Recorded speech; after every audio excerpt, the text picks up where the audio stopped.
গাজীপুরের কাশিমপুর প্রবাল আবাসিক এলাকায় বাইতুল নূর জামে মসজিদ নামে নির্মাণ করেন প্রবাল বহুমুখী সমবায় সমিতির সদস্যরা। গত 11 বছর আগে কাশিমপুরের 1 নং ওয়ার্ডে প্রবাল এলাকায় একটি টিন সেটের ছোট মসজিদ নির্মাণ করেন প্রবাল বহুমুখী সমবায় সমিতির সদস্যরা। নিজস্ব প্রতিনিধি মোহাম্মদ আরমান হোসেনের প্রতিবেদনে আবেশ টিভির ডেস্ক রিপোর্ট।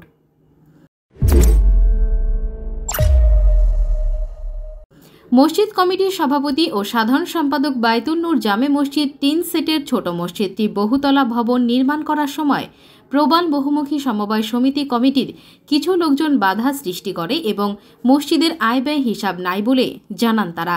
এ সময় মসজিদ কমিটির কোষাধ্যক্ষ শামসুল হক বলেন, মসজিদের আয় ব্যয় হিসাব সব ঠিক আছে। তিনি আরও বলেন, মসজিদের নামে একটি অ্যাকাউন্ট আছে এবং সেই অ্যাকাউন্টে টাকা জমা আছে, কিন্তু কিছু লোক মিথ্যে অপবাদ ছড়াচ্ছেন। বাইতুল নূর জামে মসজিদ কমিটির সাধারণ সম্পাদক শিকদার বলেন, মসজিদ আল্লাহর ঘর, মসজিদ নির্মাণে সবাই এগিয়ে আসুন। আমরা সবাই সম্মিলিত হয়ে মসজিদটি নির্মাণ করি। মসজিদের কাজ শুভ উদ্বোধন হয়ে গেছে।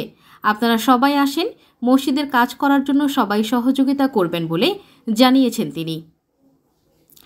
এতক্ষণ আপনাদের সাথে ছিলাম আমি সানজিদা ইসলাম তুহিন, আবেশ টিভি। মসজিদ শুরু হয় 2019 সালে এবং মসজিদের নাম হয় বাইতুল নূর জামে মসজিদ, যেটা ডাইনেবার সব দিকে সাইনবোর্ড লাগানো আছে, আপনারা দেখতে পাবেন। এবং আমাদের পুরা আপনি যদি আমাদের এইতে কি বলে ইন্টারনেটে সার্চ দেন তাহলে দেখবেন এটা বাইতুল নূর জামে মসজিদ। যেহেতু 2019 সাল থেকে বাইতুল নূর জামে মসজিদ হয়ে আসছে এবং সেই যখন 2019 সাল থেকে বাইতুল নূর জামে মসজিদ হয়ে আসছে তখন যতগুলো মাশওয়ারা হয়েছে এবং সেই মাশওয়ারা মোতাবেক আমাদের সদস্য এবং শত শত মুসল্লির সমন্বয়ে, যেটা মসজিদের পরামর্শ অনুসারে আমাকে বলা হচ্ছে, আমি সেক্রেটারি এবং আমাদের একজন মুরব্বী আছে যার নাম হচ্ছে জনাব মোহাম্মদ আব্দুল কুদ্দুস, উনি হচ্ছেন সভাপতি, আর জনাব মোহাম্মদ শামসুল হক উনি হচ্ছেন ক্যাশিয়ার। এইভাবে অনেক লোকের সমন্বয়ে শুক্রবার দিন বসে পরামর্শ মোতাবেক এই সিদ্ধান্ত নেওয়া হয়েছে। ওনারা যারা আজকের বলছেন যে ওনারা নতুন নামকরণ দিতে চাচ্ছে, ওনাদের দলিল হয়েছে চলতি বছর 16ই জানুয়ারি। তো তাদের দলিল হয়েছে 1 বছর এখনো হয় নাই, 8 মাস বা 9 মাসের মতো। তো সেক্ষেত্রে ওনারা কিভাবে এই মসজিদের সেক্রেটারি দাবি করে অথবা এই মসজিদের নামকরণ পরিবর্তন করার চেষ্টা করে, এটা কোনো যুক্তিকতা যদি আলেম ওলামায় ইসলাম মানে আমরা মানতে বাধ্য। আমার মনে হয় এই কথা কারো কোথাও মানবে না এবং মানাও যাবে না, কেননা যে নামটা দেওয়া হয়েছে আল্লাহ তাআলার নাম, কোনো ব্যক্তির নাম না। যেভাবে কালেকশন আসে, কালেকশনের টাকাটা যে কালেক্টর করে তার কাছ থেকে স্বাক্ষর দিয়ে তারপর আমি টাকাটা গ্রহণ করি। আর টাকা ক্যাশ কোনো দিনই শিকদার ভাইয়ের কাছে ছিল না, ক্যাশ সবসময় আমাদের কাছে ছিল।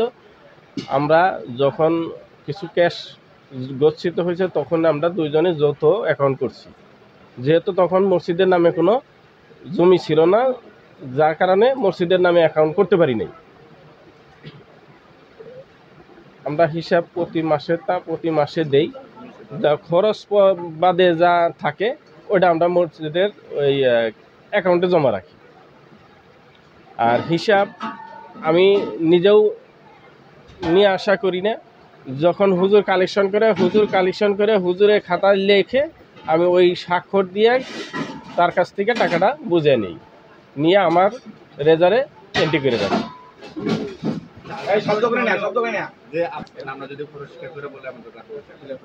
এই অডিট হয়েছে, এই মসজিদ শুরু থেকে নিয়ে 2বার অডিট করছে।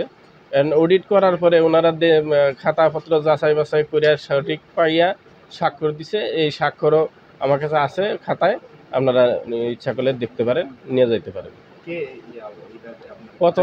প্রথম অডিট করছে হলো হাবিবুল্লাহ, ওয়াসিম আর হলো সাত্তার ভাই। ওনার